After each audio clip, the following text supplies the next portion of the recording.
Hubo una delegación en la que estuvo el CELS, en la que estuvo Juan Grabois y en la que estuvo Daniel Catalano, que sufrió alguna de las agresiones y amenazas que ustedes veían en el informe. Está Daniel Catalano aquí con nosotros. Gracias por venir, primero que nada. ¿Qué tal? Buenas noches. ¿Qué pasó? Mira, cuando llegamos a Santa Cruz, el Interpol nos separa del resto de los pasajeros, nos dividen en 3 grupos. A un grupo lo llevan a una sala privada donde le hacen un interrogatorio y algunos los requisan, a otros nos hacen un interrogatorio en un lugar público y a otros lo hacen sobre la fila. En esa división vamos pasando por migraciones con distintos niveles de tensiones y de presión por lo que Interpol estaba ejerciendo y nos iban obligando a pasar por el pasillo general, que es lo que se ve en las imágenes, para poder acceder al otro avión. Por lo general vos tenés un pasillo interno, cuando haces un transbordo tenés que salir del aeropuerto y entrar. Bueno, acá nos fueron empujando, a medida que vos ibas saliendo te vas encontrando con personas que nos iban insultando, que los insultos iban creciendo. Perdón, el punto número 1 de esto es que los tenían identificados, ya sabían que iban y quiénes eran, obviamente. Ya nos tenían identificado, había circulado en las redes sociales de Bolivia, 2 o 3 de las personas que estábamos viajando ya tenían nuestras imágenes que estaban circulando. Y hubo una situación de máxima tensión en donde se pasa de los insultos a una agresión física. Nosotros como delegación preferimos no mostrar nuestros videos porque lo que nos importaba era poder llegar a El Alto, a poder hacer el trabajo que nos propusimos y que no se empiece a discutir en Bolivia el contingente argentino y la agresión que estábamos sufriendo o el rechazo, sino que se pudiera mostrar lo que estaba pasando realmente el pueblo boliviano. Todo lo que ustedes tienen es lo que saca la misma gente que nos está filmando. Nosotros cuando llegamos...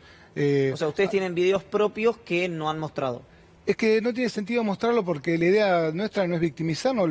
Acá la víctima del pueblo boliviano que sufrió un golpe de Estado, que está interrumpido un proceso democrático, que los dirigentes sociales, sindicales y políticos están todos o privados de libertad o en embajadas o están ocultos porque no tienen posibilidad de poder llegar a sus casas. Todas sus familias están amenazadas, se metieron en sus domicilios.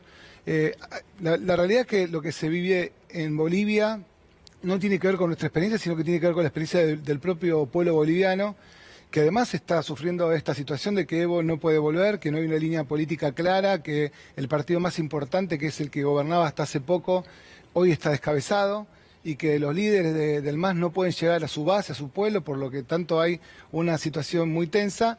Y después la otra contracara es dónde se denuncia. Los fiscales no están recibiendo denuncias de las desapariciones, no reciben la denuncia de las víctimas de la alta represión que hubo. Nosotros pudimos estar en una parroquia y la verdad que cuando llegamos había más de 100 personas que nos recibieron llorando en la puerta de la parroquia, muy angustiados. Déjame hacerte una toy porque te quiero preguntar sobre los testimonios, que es a lo que fueron. Pero por último, pues veía a Murillo, que es un fascista relacionado con el ministro del Interior de Camacho, relacionado con los sectores supremacistas y anti-indios de Bolivia, que decía: los estamos siguiendo, los estamos mirando. ¿Tuvieron alguna...? Todo el tiempo. Todo el tiempo. Todo el tiempo, de hecho... ¿Algún indicio de eso? Eso es lo que te quería preguntar. De hecho, cuando nosotros salimos del hotel, que también se hizo toda una persecución, un bullying, diciendo que estábamos en un hotel de 5 estrellas, y estábamos en un hotel en El Alto, durmiendo hacinados, 3, 4 compañeros por habitación. No, yo vi el hotel donde durmieron. No quiero hacer ningún comentario con sorna porque el tema es muy serio, pero no era un hotel de 5 estrellas, claramente. No, y estamos agradecidos porque esa familia es un emprendimiento familiar, nos preocupamos porque ellos viven ahí y fue también un hecho heroico recibir a esta Comisión de Derechos Humanos. Pero me estabas contando sobre los indicios de seguimiento. Es que salimos del hotel y nosotros pasamos, teníamos permanentemente 2 autos persiguiendo a toda la delegación, o tenías personas de civil persiguiendo a la delegación. Nos costó mucho hacer las reuniones privadas con políticos que están escondidos en Bolivia, nos costó mucho las maniobras para poder llegar, pero pudimos entablar ese tipo de relación para tener relatos también más fidedignos de lo que estaba pasando. Pero bueno, el gobierno boliviano puso todos los recursos para que nosotros estemos en una situación de hostigamiento permanente, lo hicieron, y donde íbamos, además, aparecía la prensa amarilla que responde al gobierno y fuerza de choque, que venían y te perseguían, te insultaban y te hostigaban hasta que vos te tenías que ir. Sí, o la búsqueda de la reacción para poder justificar una detención o una represión. Que en eso todas las organizaciones que estuvimos participando tuvimos la firmeza de no entrar en las provocaciones porque no nos interesaba ese juego que nos estaba proponiendo el gobierno boliviano, sino lo que necesitábamos era poder materializar la información que queríamos traer a la Argentina, que lo hicimos. ¿Qué fue los testimonios que recogieron en el Alto? Mira, en el Alto nosotros tenemos testimonios de helicópteros que dispararon desde el aire, gente que fue arrojada desde los helicópteros, pibas de 16, 17 años violadas por el ejército y por la policía, asesinatos que no pudieron ser registrados por el gobierno porque directamente no había lugar para eso, los fiscales no toman las denuncias, compañeros que murieron por hemorragias por no haber sido atendidos en los hospitales, los sacaban de los hospitales y los llevaban vivos directamente a la morgue y los dejaban morir ahí. Casas totalmente destruidas con agujero de bala, pibas que fueron obligadas a limpiarle la bota con la lengua a 30, 40 soldados. Desde lo mínimo que vos puedas pensar en materia de vulneración de derechos, violación de derechos humanos, hasta la desaparición física, hemos transitado toda la recorrida en materia de registro de toda la denuncia que hicieron. Recuerdo, bueno, a nivel global siempre se conoce el tema de la desaparición como la desaparición a la Argentina. Infelizmente es una cucarda que nuestro país tiene a lo largo del mundo. ¿Esas desapariciones a la Argentina también ocurrieron en Bolivia? Es decir, que desaparezca y no se encuentre el cuerpo. Estamos en ese momento porque hay dos tipos de denuncias. Una es, hay desaparición de cuerpos para que no se pueda probar el delito de asesinato, y hay desaparición de personas. Y lo grave de esto es que no tenemos el listado de los que están privados de la libertad, por lo tanto no sabemos cuál es la condición de vida de las personas que todavía están presas y que están siendo sometidas a tortura en los campos de concentración.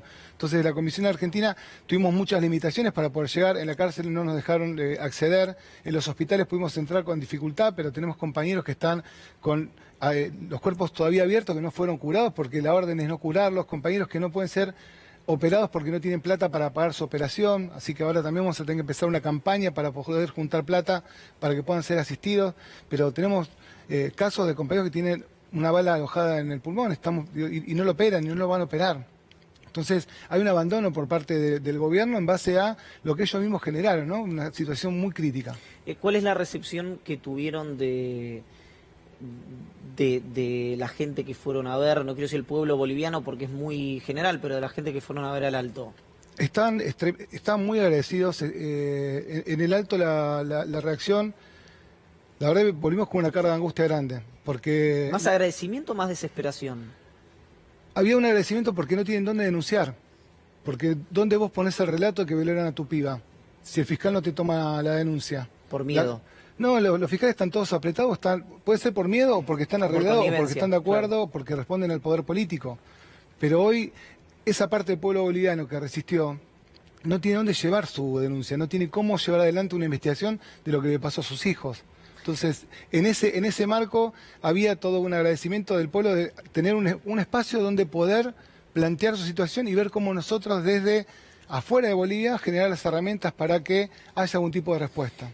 Ahora quiero que pregunten mis compañeros, pero quiero saber cómo continúa esto, si tiene un traslado institucional, jurídico, el informe que han hecho ustedes. Tiene de todo. Nosotros en 15 días vamos a dar el informe final.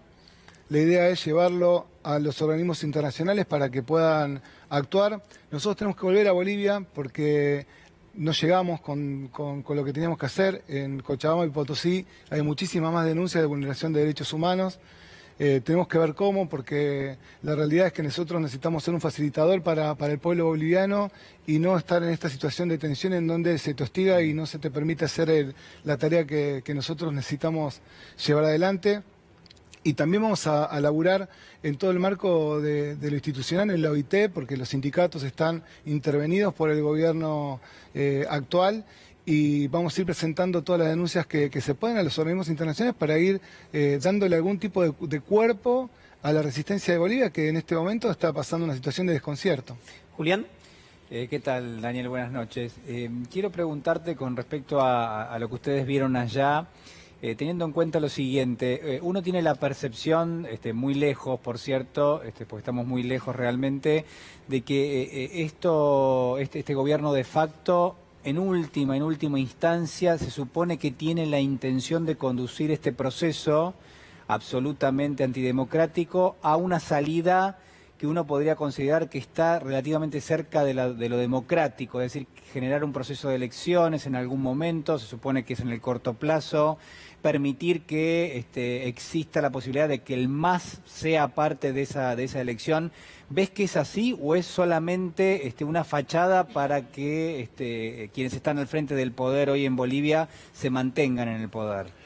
La sensación es que hay una presión internacional por lo que van a tener que de acá a marzo resolver en el marco de la participación democrática el nuevo gobierno. Lo que es cierto es que están trabajando muy pero muy fuerte para que el MAS no pueda ser la alternativa que el pueblo elija. Entonces, eso creo que ya han lastimado muchos años de gobierno de Evo, lo han lastimado, han generado una fractura en la sociedad y la descabezaron. Hoy decir que sos del MAS es estar perseguido, es quedarte sin trabajo, es que amenacen a tus hijos, a tu familia.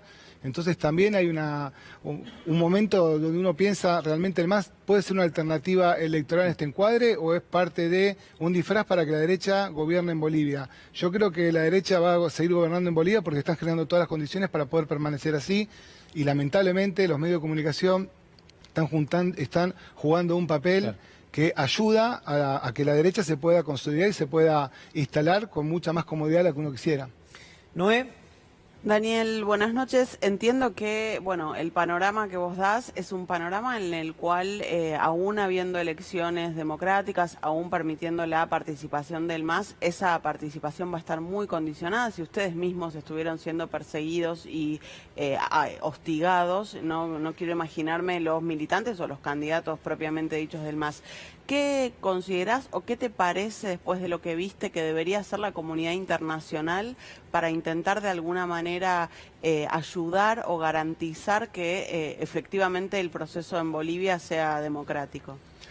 En principio sería muy bueno que se pueda reconocer que hay un golpe de Estado y que eso sea un reconocimiento internacional, porque hoy la derecha dibuja los golpes de Estado con esta nueva forma de gobernabilidad que le están buscando una vuelta en donde a vos te aprieta el ejército, te pone un presidente que es una fantasía, te persigue, te tortura, te encarcela, te asesina, te expulsa del país y eso no es un golpe de Estado, ahí no es un gobierno de facto, sino que es un gobierno democrático. Bueno, hay que discutir los términos internacionales de qué es una democracia y cómo hacemos internacionalmente para poder cuidarla y cómo hacemos para descontaminar la cabeza también de los ciudadanos y de las ciudadanas que terminan comprando ese relato. La comunidad internacional tiene responsabilidad. Cuando ve que hay gobiernos populares que pusieron de pie a todo el pueblo aborigen de Bolivia, que son los verdaderos dueños de la tierra, y lo cuestionan y lo lastiman, es complejo. La misma derecha que me tocó a mí hablar en Santa Cruz, te decía, nosotros en el primer y segundo gobierno con Evo estábamos bien, pero después se olvidó de nosotros y solamente trabajaba para los negros. Entonces ahora que ellos sepan lo que es un régimen, porque para nosotros, para los ricos, ese era el régimen de Evo Morales. El tirano. El tirano. Y vos decís, pero la gente vive mejor, sí, pero nosotros no, nosotros nos quedamos en la misma situación. Para la derecha, estar en la misma situación económica durante muchos años es malo, porque ellos se ven en condiciones totalmente desiguales frente a una comunidad que crece económicamente. Quiero volver a un punto porque es para lo que fueron ustedes y lo que no nos podemos enterar nosotros desde acá leyendo periodistas particulares o prensa extranjera, porque los medios en Bolivia, Página 7, en fin, todos los medios bolivianos no se pueden consumir porque están absolutamente condicionados por Camacho y por quienes efectúan el golpe de Estado. ¿Qué fue lo que más te impactó de lo que te contaron o de lo que viste? Creo que la angustia en el relato de los familiares y de las víctimas es algo con lo que voy a transitar toda mi vida. ¿Podés compartir algo de eso? Sí, a mí me tocó una entrevista a una mamá que le asesinaron a su hijo de 2 balazos y contaba que su hijo no era del MAS, sino que su hijo era un obrero febril, tenía un hijo de 1 año y una esposa que también se quedó sin su pareja, que él estaba camino a la fábrica y lo agarró la balacera en la ruta y que se bajó a ayudar a los heridos y que lo asesinaron cuando él estaba cargando el cuerpo de otra persona.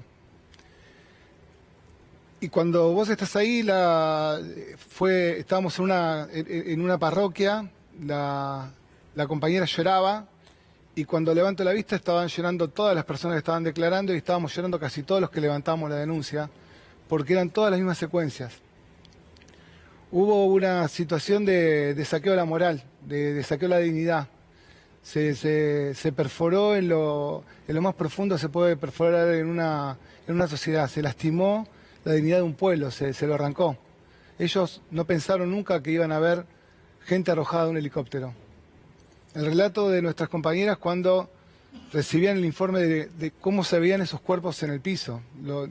Hay cuestiones que realmente el pueblo boliviano debería poder tomarse el tiempo de saber lo que está pasando en el Alto, en Cochabamba, en Potosí, lo que fueron esas masacres, lo que fue, porque realmente... Te voy a preguntar algo que en general a lo que le trato de escapar, porque prefiero evitar las cuestiones de impacto, pero creo que en este sentido son importantes para ver si te entendí bien lo que dijiste recién.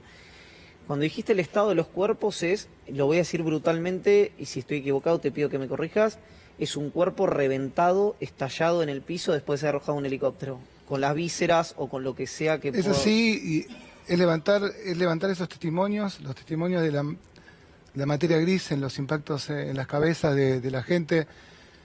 Pero la labor que nosotros hicimos por eso es mucho más profunda que el hostigamiento. El hostigamiento no fue parte de lo que nos pasó. Nosotros necesitamos visibilizar el dolor del pueblo boliviano, porque hay otra Bolivia que defender, que no es la Bolivia de Santa Cruz, que hay que defenderla también, pero no en el relato de vida de ellos. Hay todo un pueblo que se levantó, hay todo un pueblo que tiene casa, hay todo un pueblo que tiene una economía informal, pero que le rinde para ser clase media, que le prendieron fuego su huipala y que eso detonó que salgan a defender su identidad, y en la defensa de su identidad fueron masacrados. Y nosotros tenemos que hacernos cargo de eso regionalmente y tenemos que empujar, y hay que volver a Bolivia, hay que volver, porque ¿dónde van a denunciar si no denuncian en los países hermanos que podemos tener una historia de resistencia acá? Porque tenemos a las madres, tenemos a abuelas, tenemos a hijos, tenemos al CES, al CERPAC, tenemos todas las organizaciones de derechos humanos que permitieron que haya un camino. Y eso también fue muy impactante, porque en el relato, en la madrugada, lo que decían es: ahora entendemos a las madres de Plaza de Mayo. Había una compañera que estaba muy quebrada, decía: ahora entendemos a las madres de Plaza de Mayo, tenemos nuestros desaparecidos y entendemos a qué se referían las madres de Plaza de Mayo. Ellos hacen un paralelismo con nuestra historia, ¿no? En virtud de los desaparecidos. En virtud de sus propios desaparecidos, hicieron un paralelismo con la historia del pueblo argentino. Uno no quiere caer en la parte amarilla. Nosotros vamos a dar a conocer en pocos días los informes detallados. Trajimos pruebas, por supuesto prueba física no hay forma de sacarla, pero está todo digitalizado. Y la idea es que se pueda saber la verdad como se supo acá en el 78, cuando hubo un grupo de personas que logró venir a la Argentina y poder empezar a tomar registro. Hubo una transformación en la sociedad argentina y hubo otra posibilidad. Nosotros esperamos que con las comisiones de derechos humanos en Bolivia empiece a haber otra situación institucional que permita una salida, que la salida no sea con el ejército en la calle. Yo sé que es una audacia lo que te voy a decir, porque los que han ido son ustedes, los que pusieron el cuerpo han sido ustedes y los que tienen información fueron ustedes. Pero contar, me parece, y lo veo desde el punto de vista de la comunicación, lo que vieron en Bolivia no es una actitud amarilla, sino que me parece que corresponde en virtud del blindaje informativo, porque acá no se está jugando con las mismas reglas. Por lo que cuentan ustedes, tenés a un Estado que tiene las fuerzas policiales asesinando a parte de su población, desapareciendo, violando mujeres, mayores y menores de edad, y arrojando gente de los helicópteros, y del otro las víctimas. Es decir, hay momentos donde entre los nazis y los que sufren la persecución de los nazis no hay un punto medio. Me da la sensación, por lo que relatás vos, que este es uno de esos momentos. Es uno de esos momentos, y también quiero destacar que hay argentinos y argentinas haciendo tareas de registro fílmico, que están en los barrios, que están laburando, que nosotros no lo sabíamos, y que permanentemente ingresa ciudadanos, y creo que debe ser de los otros países también, con sus cámaras, con sus celulares, a hacer un trabajo de registro. Hay toda una preocupación de la región para que Bolivia pueda salir de la crisis. Y creo que ayudó que nosotros hayamos podido estar y que hayamos hablado en off con funcionarios y haber tenido el relato de las vivencias, ¿no? De quienes hoy tienen que tener responsabilidades institucionales y no las pueden tener. Y que eso también sea un punto para cuando nosotros nos ponen acá los videos del campo diciendo que nos esperan en la ruta y que están de acuerdo con el golpe de Estado y que la comunidad uruguaya también haya recibido una amenaza directa de parte del ejército. No es necesario volver a esa situación. Los golpes de Estado no resuelven los problemas del pueblo, no resuelven los problemas económicos, no resuelven la desigualdad social, no resuelve la situación de injusticia en la que se puede sentir uno sobre el otro, sino que agudizan mucho más las diferencias que hay en las comunidades. Gracias por haber venido. Gracias a ustedes.